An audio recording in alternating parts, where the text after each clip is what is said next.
Je suis sidéré de Mhm. voir que le renseignement israélien, qui est l'un des plus sophistiqués au monde, qui a des agents à l'intérieur de Hamas, de la bande de Gaza, n'ait pas pu identifier ce qui se préparait. Vous imaginez, le Hamas est capable d'envoyer par air, par terre et par mer une attaque aussi compliquée et complexe, aussi terrorisante et Mhm. épouvantable, et il n'y a pas eu un seul signe. Ou alors, il y a deux possibilités. Ou bien c'est une faillite totale du renseignement, ou encore ça pourrait être quelque chose dont ils étaient au courant, mais peut-être pas se rendre compte de l'ampleur. Et comme de toute façon, Netanyahou a toujours voulu en découdre avec le Hamas, peut-être c'était une occasion inespérée. Mais le résultat est une horreur épouvantable. Ça met en mine, en tout cas, toutes les négociations sur l'accord avec l'Arabie saoudite et Israël, parce que toute la conjoncture politique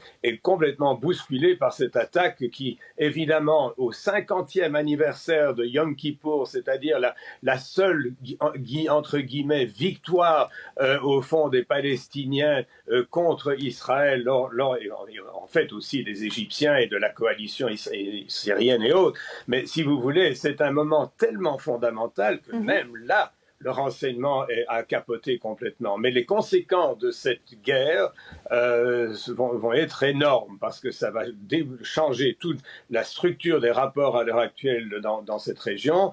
Est-ce que le Hezbollah du côté libanais va intervenir? Ils veulent en découdre eux aussi. On n'est pas encore à la fin de cette histoire-là et en même temps, ça va être épouvantable pour les gens du Hamas. Vous savez, le Hamas, on décrit le Hamas comme étant la bande de Gaza comme étant la plus grande prison au monde, parce qu'il y a 5 millions dans cette petite bande de 14 kilomètres que Ariel Sharon avait donné en l'an 2000 aux Palestiniens comme premier lieu de territoire palestinien, et depuis c'est la débandade, c'est une horreur permanente. Alors véritablement c'est un coup de semonce, et je ne sais pas comment ça va terminer, mais ça va être affreux. Oui, c'est ça. Vous le dites, bon, on parle non seulement des centaines et des centaines de roquettes, mais Israël dit également qu'il y a des combattants qui sont entrés par sa frontière. On voyait même des images de combattants palestiniens qui sont entrés en parapente, en fait, qui sont arrivés comme ça. Comment on peut expliquer que tout ça n'ait pas été arrêté? Oui, c'est exactement ce que je voulais dire quand je parlais par air, par terre et par Oui. mer. C'est-à-dire que des parapentes qui réussissent à passer du côté Comment c'est israélien, possible? c'est ahurissant, c'est presque incroyable. Et véritablement, c'est une faillite énorme, mais la riposte israélienne va être terrible. Vous Oui. savez, dans un certain sens, c'est très difficile d'être objectif dans cette affaire. Mais c'est certain que Hamas est un cancer qui, d'une manière ou d'une autre, doit être réglé. Ça fait la 6e ou la 7e fois qu'ils en découdent comme ça, et finalement, quelques années plus tard, ça recommence. Est-ce que maintenant, la contre-attaque israélienne va finalement déchausser complètement le Hamas de son pouvoir dans Gaza? Est-ce qu'il va y avoir une réoccupation de toute la bande de Gaza?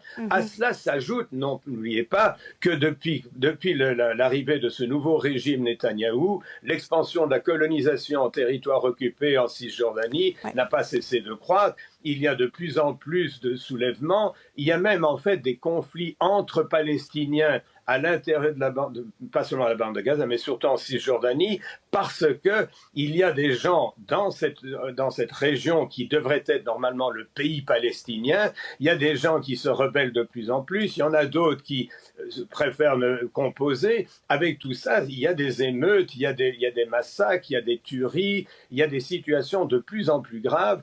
Et le régime israélien actuel ne fait pas grand-chose pour calmer les affaires. Et Mhm. finalement, l'absence d'un pays palestinien ne fait que rendre la question de plus en plus difficile. Et du côté saoudien, comme vous le savez, les Saoudiens sont les seuls qui tiennent encore un peu la branche en disant il faut absolument qu'Israël réalise un pays palestinien en Cisjordanie. Tout ça est maintenant tabula rasa. Je ne sais pas comment ça va finir, mais on est de plus en plus loin du compte. Mais est-ce que les accords d'Abraham et l'entrée, cette espèce de réconciliation que les Saoudiens demandent depuis 2002 avec Israël, avec la reconnaissance du droit à la Palestine, est-ce que tout ça va s'effondrer? Est-ce que les accords d'Abraham sont mis en cause? Je crois qu'il va y avoir beaucoup de temps avant que les Saoudiens ne s'y remettent, parce ce sont les seuls qui tiennent encore un peu la dragée haute à Israël. une situation grave, une situation malheureusement intelligemment menée par Hamas, je regrette de le dire, et aussi une situation de désespoir qui fait que maintenant, les vies humaines ne comptent plus. Oui. Mais en terminant, M. de Kerkhove, je comprends bien que tout ça est une surprise, mais en même temps, comment on peut expliquer pourquoi maintenant, pourquoi aujourd'hui? Ah ben écoutez, il y a d'abord la célébration du 50e anniversaire de Yom Kippour, qui est au fond la seule victoire des Arabes contre Israël. Mais il y avait... Ça s'est ensuite terminé par un accord, ça c'est le premier point. Oui, mais il y avait une trêve depuis le mois de mai. Pardon? Il y avait une trêve depuis le mois de mai. Alors pourquoi maintenant? Il y avait une trêve, mais une trêve ne dure que ce que durent les roses. Mais alors donc, il y a cette affaire-là, il y a les accords d'Abraham, tout ça est en jeu, et je crois que du côté Hamas, c'est malheureusement intelligemment terroriste.